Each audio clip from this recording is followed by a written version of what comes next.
Merci, Monsieur le Président. Chers collègues et amis, bonjour. Très heureux d'être parmi vous aujourd'hui pour ces journées d'automne de la Société marocaine de neurologie. Bien sûr, à mon tour de remercier le bureau de la SMN pour cette invitation. Donc, je vais faire une présentation qui va porter sur les orbitopathies et le titre, c'est les principales pathologies à reconnaître par le neurologue.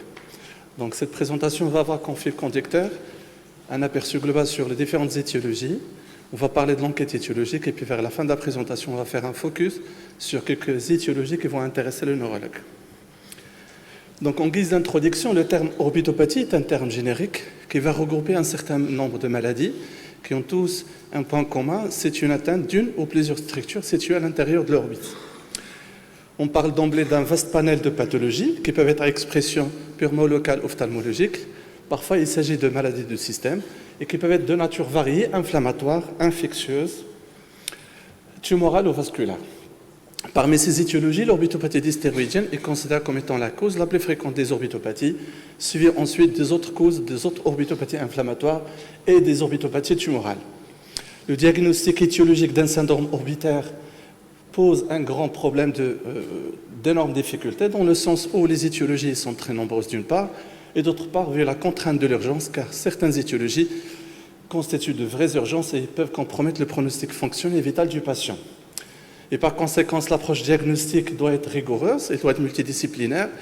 Il repose sur une évaluation clinique, une imagerie orbitaire, le plus souvent une IRM orbitaire, et puis éventuellement par un bilan biologique. Il peut faire appel dans des cas difficiles à la biopsie à visée diagnostique.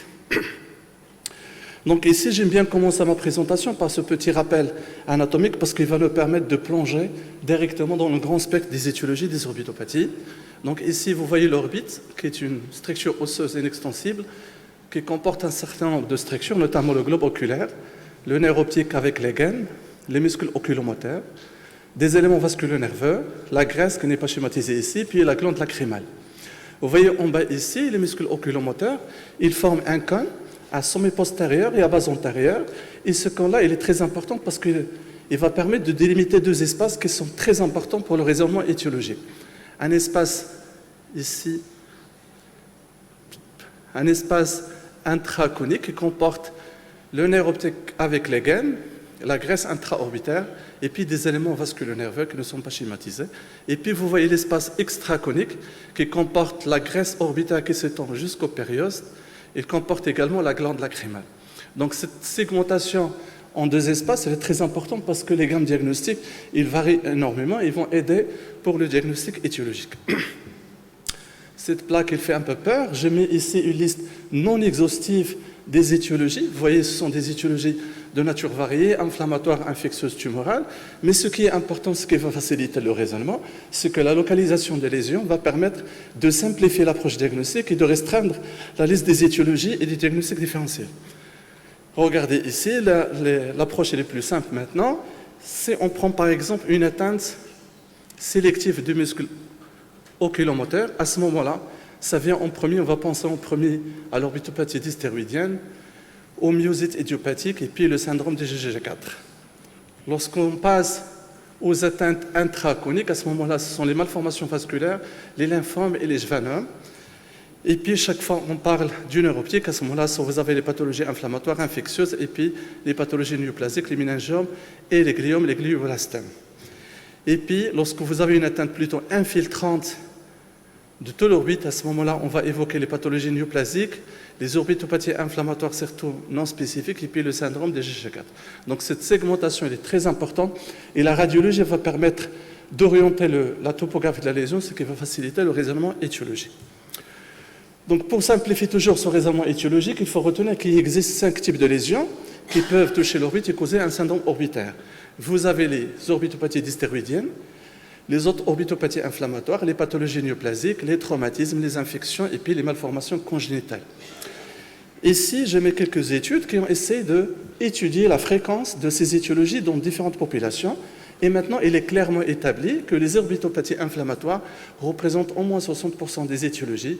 Et dans ce groupe de patients, au moins un patient sur deux présente une orbitopathie dystéroïdienne. Vous avez également les pathologies congénitales, les malformations congénitales, que ce soit kystiques ou des malformations vasculaires, elles représentent 18%. Et puis, Et puis les pathologies néoplasiques, qu'elles soient primitives ou secondaires, représentent 12%. Donc devant la diversité de ces étiologies, l'enquête étiologique, comme on a dit dans l'introduction, doit être multidisciplinaire, elle doit être rigoureuse. Il commence par une évaluation clinique qui va s'intéresser à certains paramètres qui ont une grande valeur orientatrice, notamment l'âge. L'âge est très important parce que les gammes diagnostiques vont varier en fonction de l'âge. En population pédiatrique, les étiologies sont dominées par la pathologie néoplasique, les malformations en premier. Chez l'adulte, vous avez en premier la pathologie dystéroïdienne qui représente environ 40% des cas. Puis chez le sujet âgé, vous avez les orbitopathies dystéroïdiennes et les pathologies néoplasiques qui représentent respectivement 40 et 30% des cas. Donc le terrain, l'histoire de la maladie et son évolution, l'existence d'une diplopie, la douleur et sa topographie et son intensité. Et puis, il faut savoir que l'évolution des symptômes dans le temps va permettre de s'orienter vers des étiologies. Et là, par exemple, j'ai mis une exophthalmie douloureuse qui survient après un traumatisme orbitaire, va évoquer un saignement qui serait facilité par une malformation vasculaire. La modification d'une exophthalmie à l'effort en procubitus va orienter vers un processus vasculaire. Une exophthalmie intermittente majorée par les infections respiratoires et les caractéristiques du lymphangiome orbitaire. Et puis, une augmentation rapide d'une exophthalmie associée à des signes inflammatoires. On le voit fréquemment au cours des pathologies inflammatoires, infectieuses et les pathologies néoplasiques agressives. Donc, l'évaluation clinique, et par la suite, il est complété par un examen complet de la sphère oculaire orbitaire. On va s'intéresser à un certain nombre d'éléments, notamment l'étude de l'oculomotricité, l'examen des paupières. On va rechercher une masse palpébrale. On va rechercher une exophthalmie ou au contraire une ophtalmie. On va mesurer l'acuité visuelle dans le sens d'une compression du nerf optique. On va examiner le segment antérieur à la recherche d'une anomalie conjonctivale, une anomalie de la cornée, un examen de la chambre antérieure, un examen d'une évaluation de la glande lacrymale, et puis on fait un fond d'œil pour rechercher des plis choriorétiniennes, une dilatation veineuse, un odème papillaire, des signes de compression et des signes d'indentation. Ce qu'il faudrait savoir également, c'est que les données de l'examen clinique peuvent donner déjà une idée sur les étiologies. Par exemple, lorsque vous avez un odème palpébral, là vous voyez clairement un odème palpébral ici manifeste avec un chymosis. Et puis le patient il a une motilité oculaire douloureuse, ça c'est très caractéristique des orbitopathies inflammatoires. Ici vous avez un patient où on constate une exophthalmie gauche avec une rétraction de la paupière, avec ici une asynergie oculopalpébrale, ça c'est très caractéristique des orbitopathies dystéroïdiennes. Ici vous voyez une infiltration conjonctivale qu'on voit généralement dans la pathologie néoplasique. Et puis vous avez parfois une dilatation très importante des vaisseaux conjonctivaux qui peut être associée à un souffle audible, ça va orienter vers une malformation vasculaire au débit, parfois une fistule carotido-caverneuse, et puis dans le cas des exophthalmies pulsatives, ça va orienter vers une rupture, une lésion osseuse du plafond orbitaire qu'on peut voir dans les pathologies néoplasiques ou dans les neurofibromes. À côté de cet examen de la sphère oculaire orbitaire, il faut faire un examen clinique complet, un examen de la région cervicale, un examen abdominal. On va rechercher une hépatomégalie, une splénomégalie, on va rechercher les aires ganglionnaires, on va rechercher un syndrome tumoral, parce que ce sont des éléments qui sont importants pour s'orienter vers quelques étiologies. Donc, au terme de cette exploration clinique, donc l'approche diagnostique ou le diagnostic étiologique va être par la suite facilité par la réalisation d'une imagerie, le plus souvent une IRM orbitaire, qui trouve son intérêt à préciser le siège de la lésion, la nature de la lésion, est-ce qu'il s'agit de lésions vasculaires, inflammatoires, tumorales, et puis il va préciser les rapports avec les structures voisines. Donc parfois cette exploration par IRM va être complétée par d'autres explorations, notamment un scanner, une échographie ou un Doppler, et puis éventuellement par un bilan biologique. Concernant l'IRM, il n'y a pas de protocole standardisé pour l'exploration des orbitopathies, mais il est vivement recommandé de faire une séquence coronale en T2, comme on voit ici une séquence coronale en T2, donc ça va aider pour voir le volume du contenu intraorbitaire, notamment la graisse intraorbitaire et les muscles. Il est également recommandé de faire une exploration en coupe coronale STIR et puis en coupe coronale T1 et puis par la suite des coupes en séquence T2. Et puis on va faire une séquence 3D injectée FAT7. Donc l'IRM, il est particulier, il est intéressant dans son raisonnement étiologique, parce que déjà à ce stade-là, on peut avoir quelques diagnostics. Là, vous voyez une IRM cérébrale en coupe axiale, où vous voyez ici un épicissement du muscle droit externe. Regardez qui intéresse la partie moyenne. et qui va épargner les parties, les tendons. Ça va réaliser ce signe qui s'appelle le Coca-Cola Bottle Sign, qui est très caractéristique des orbitopathies dystéroïdiennes. Ici, vous voyez cet aspect sur ce coupe scanographique en coupe axiale, où vous avez une dilatation manifeste du sinus caverneux. Et après, lors de l'injection de produit de contraste, vous avez une dilatation très importante de la veine orbitaire ophtalmique supérieure qu'on va voir et qui est un aspect caractéristique d'une fistule carotido-caverneuse. Ici, l'IRM est intéressant parce qu'il va montrer un épicissement très important qui est fusiforme, homogène de la gaine du nerf optique qu'on va voir dans le cadre du méningiome. Donc l'IRM est importante, c'est un temps clé et qui va aider dans le raisonnement étiologique. Donc au terme de ce process de raisonnement, on va être devant deux cas cliniques. Le premier cas clinique, c'est que les investigations cliniques et d'imagerie ont permis d'établir un diagnostic de certitude. À ce moment-là, vous allez proposer un traitement qui va être étiologique. Le deuxième cas de figure qui est difficile, c'est lorsque l'évaluation clinique et l'imagerie ont permis de préciser le siège de la lésion, mais la nature reste à déterminer. C'est généralement le cas où on a un doute entre les pathologies inflammatoires et les pathologies néoplasiques. Dans ces cas-là, une biopsie à visée diagnostique doit être pratique. Donc maintenant, on va passer à quelques cas cliniques à travers lesquels on va essayer de passer quelques messages concernant des étiologies très particulières à connaître par le neurologue. Et le premier dossier, c'est une femme de 38 ans, sans antécédent particulier, qui présente depuis 18 jours des douleurs orbitaires gauche d'intensité modérée, avec une vision double qui se situe obliquement vers le regard à gauche et vers le bas, avec un ptosis. Regardez, donc la patiente, il a un œdème palpébral qui est évident, avec une exophthalmie, une limitation de l'abduction de l'œil gauche. Cette patiente a été explorée par une imagerie orbitaire, et vous voyez ici une exophthalmie qui est évidente, avec un épicissement du nerf du muscle droit externe et même au niveau du muscle droit, le droit externe et le droit interne. Et sur le coupe axial, en injectant le produit de contraste, vous avez une prise du contraste au niveau du nerf optique. Donc, bien sûr, devant toute exophthalmie, on va demander un bilan qui comporte le bilan thyroïdien, qui paraît normal, mais les anticorps anti-TPO qui sont positifs, et on retient le diagnostic de thyroïdite de Hashimoto. Donc la patiente a reçu un traitement à base de corticoïdes avec une bonne évolution clinique, aussi bien sur le plan œdème palpébral qu'optosis et limitation de l'abduction de l'œil gauche.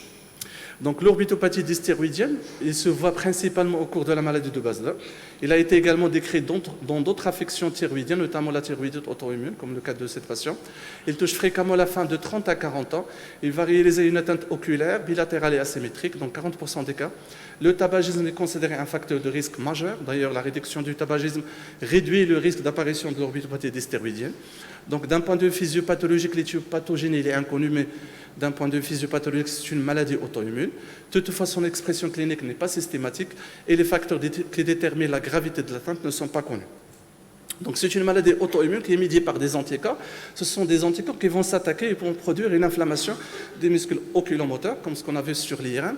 Cette inflammation va entraîner une augmentation, un élargissement des muscles oculomoteurs qui va, pendant la phase inflammatoire, peut comprimer le nerf optique, et puis pendant la phase chronique, on va avoir des phénomènes de dégénérescence qui vont entraîner une limitation des mouvements oculomoteurs qui peut être permanente, à l'origine d'une diplopie qui peut être permanente. Cette inflammation va toucher également les tissus mous, avec comme conséquence une augmentation du volume du contenu orbitaire, avec comme conséquence clinique une exophthalmie. Donc sur le plan clinique, vous avez deux stades, deux formes. Le stade inflammatoire qui est moins fréquent, vous avez globalement un aspect d'œil rouge douloureux, vous avez un œdème palpébral avec un chémosis et une kératite conjonctivite limbique. Et puis, ce qui est intéressant pour le neurologue, c'est ce stade chronique où vous avez deux éléments, la rétraction de la paupière et puis une limitation de la motilité oculaire qui est indolore. Ça peut poser d'énormes diagnostics pour le neurologue. Bien sûr, ce tableau clinique il est toujours exploré par un bilan biologique devant toute exophthalmie. On va faire un bilan thyroïdien.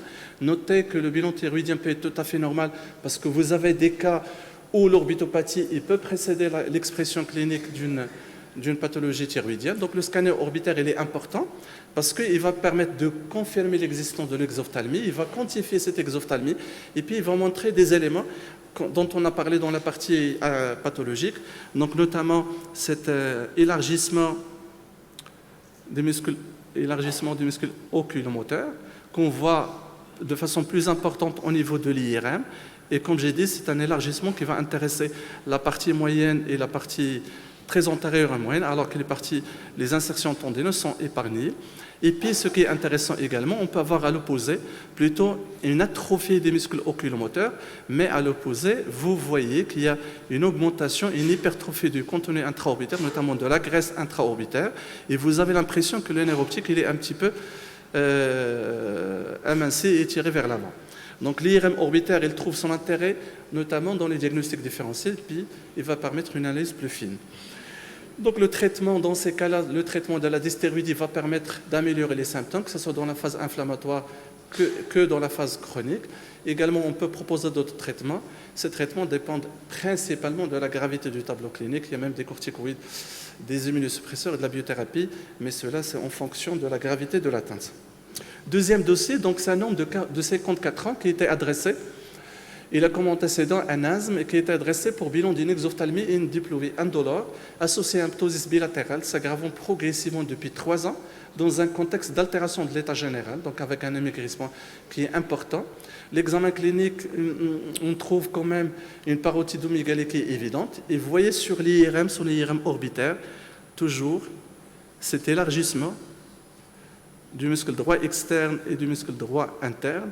Et puis vous avez cet aspect pseudotumoral de la glande lacrymale. Donc c'est un patient qui a été exploré par une biopsie de la glande lacrymale qui a montré un infiltrat dense en lymphocytes, riche en plasmocytes, associé à une phlébite oblitérante avec une augmentation très importante des EG4 avec une fibrose. On a trouvé dans le bilan biologique un taux sanguin élevé des EGG, une imagerie abdominale normale, une corticothérapie a été proposée avec une amélioration très importante. Donc on retient chez ce patient une orbitopathie dans le cadre des syndromes des GG4. Donc c'est une nouvelle entité qui est définie par une atteinte multi-organe. Donc c'est une atteinte d'un point de vue histopathologique parce que vous avez une infiltration faite principalement des cellules immunitaires, des lymphocytes T, des lymphocytes B, et puis d'autres cellules. Mais c'est une infiltration qui est particulière dans le sens où vous avez des plasmocytes qui ont la particularité d'exprimer ou de produire notamment des EG4, de la dénomination de la maladie, syndrome des EG4. Donc il s'associe le plus souvent à des taux élevés dans le sang des EG4. Donc sur le plan clinique, ça va se traduire par un syndrome pseudotumoral qui va comprimer notamment la voie hépatobiliaire. Et puis l'évolution se fait vers la fibrose, ce qui va compromettre la fonction de certains organes. La présentation clinique de la maladie elle est très variable, mais retenue généralement que c'est un tableau qui va associer un syndrome d'altération de l'état général avec une atteinte fréquente abdominale, notamment une atteinte pancréatique, une atteinte biliaire, une parotidomie égalée qui va orienter toujours le diagnostic, une atteinte ganglionnaire qu'on va retrouver dans les explorations parce que généralement ce sont des adénopathies profondes qui ne sont pas accessibles à l'examen clinique, une atteinte des reins qui est presque systématique mais c'est une atteinte qui est découverte par le bilan biologique, on trouvera une douleur des régions lombaires. Vous avez d'autres atteintes notamment moins fréquentes, notamment l'atteinte orbitaire. Donc le diagnostic il est très simple, pas très simple, mais il repose sur 3 éléments, la mise en évidence d'un syndrome pseudotumoral dans une localisation spécifique de la maladie. Il faut avoir une preuve histologique avec cette infiltration faite principalement de plasmocytes produisant des GG4, une élévation de taux de GG4 dans le sang, et puis il faut éliminer un certain nombre de diagnostics différentiels. Concernant l'atteinte orbitaire, elle est de plus en plus décrite. Certes, c'est une atteinte moins fréquente, mais elle est de plus en plus décrite. Ici, il y a 19 cas qui ont été repris. Et vous avez qu'il y a 2 formes d'atteinte, soit une dacryodénite comme le patient qu'on vient de présenter, et puis vous avez des syndromes pseudo-inflammatoires. Ce qui facilite le diagnostic, c'est que généralement, il y a une atteinte presque systématique des autres atteintes, notamment hépatopancréatique et biliaire, et des adénopathies, notamment la parotidomie égalée. Donc ce sont des éléments qui peuvent orienter le diagnostic. Toujours dans les atteintes orbitaires, on peut avoir une atteinte isolée des muscles oculomoteurs. Parfois, vous avez une atteinte du 5 et parfois, vous avez des atteintes du nerf optique. Troisième observation, donc c'est une femme de 20 ans qui est sans antécédent, qui consulte depuis 12 jours, qui consulte parce qu'elle présente depuis 12 jours un ptosis de l'œil droit associé à une diplopie binoculaire en vue supérieure et décéphalée péri-orbitaire. Donc l'examen physique, on trouve un ptosis à droite associé à une parésie du droit médial et du droit supérieur du côté droit. Donc regardez son IRM cérébral où vous voyez Vous voyez ici, après injection de produit de contraste, une prise de contraste qui est importante ici au niveau du nerf optique, qui s'étend même au niveau de la fissure orbitaire supérieure. Donc c'est un patient qui a été bilanté par un bilan biologique exhaustif, notamment le LCR, le bilan d'un certain nombre de maladies du système, notamment la sarcoïdose, un certain nombre de maladies inflammatoires. On a écarté les autres étiologies, notamment les pathologies lymphomateuses. Tout le bilan était négatif. Le patient a reçu un bolus de corticoïdes avec une amélioration spectaculaire et le patient est resté stable pendant plusieurs mois. Et on retient chez lui le diagnostic d'un syndrome de Talozahan. Donc c'est un syndrome rare qui est défini cliniquement par un tableau classique d'ophtalmoparésie douloureuse. Donc il s'agit d'une atteinte en rapport avec une infiltration par un processus inflammatoire non spécifique des loges caverneuses. Ça va donner cliniquement un dysfonctionnement d'un certain nombre de nerfs crâniens, notamment le 3, le 4 et le 6. Il n'y a pas d'implication systémique et l'atteinte est en généralement unilatérale. Donc l'IRM est importante, il peut être normal pendant les stades de début. Et puis dans les stades, on peut avoir des anomalies. Puis il est intéressant pour écarter les autres diagnostics différentiels. On retient quand même que c'est un diagnostic d'élimination, que la réponse aux corticoïdes n'est pas pathognomonique du diagnostic. Il faut toujours faire attention avant de retenir ce diagnostic. Enfin, cette avant-dernière observation de cette femme âgée de 74 ans qui consulte pour un ptosis de l'œil droit avec rejoueur oculaire. Vous voyez sur son scanner injecté, vous avez une dilatation de la veine ophtalmique supérieure et sur son angiographie, donc une injection au niveau de la carotide interne, vous avez une prise de contraste immédiate, précoce de la loge caverneuse droite et même de la loge caverneuse gauche, et vous avez une dilatation de la veine ophtalmique supérieure. Donc on retient le diagnostic de fistule carotide caverneuse, qui est une malformation rare, va se traduire par un tableau d'exophtalmie avec cette dilatation des vaisseaux conjonctivaux, avec ce souffle systolo-diastolique qui peut faire défaut. Donc le scanner et l'IRM et l'angiographie vont permettre de confirmer le diagnostic et le traitement propose un traitement adéquat. Je passe cette dernière observation en conclusion pour dire que les pathologies orbitaires sont dominées par les atteintes inflammatoires, particulièrement les orbitopathies dystéroïdiennes. La démarche diagnostique doit être rigoureuse, elle repose sur une évaluation clinique. Donc l'imagerie peut permettre de faciliter le diagnostic et puis il faut ne pas hésiter à proposer une biopsie dans les cas difficiles, notamment la distinction entre des pathologies inflammatoires et des pathologies néoplasiques. Et je vous remercie. Merci beaucoup.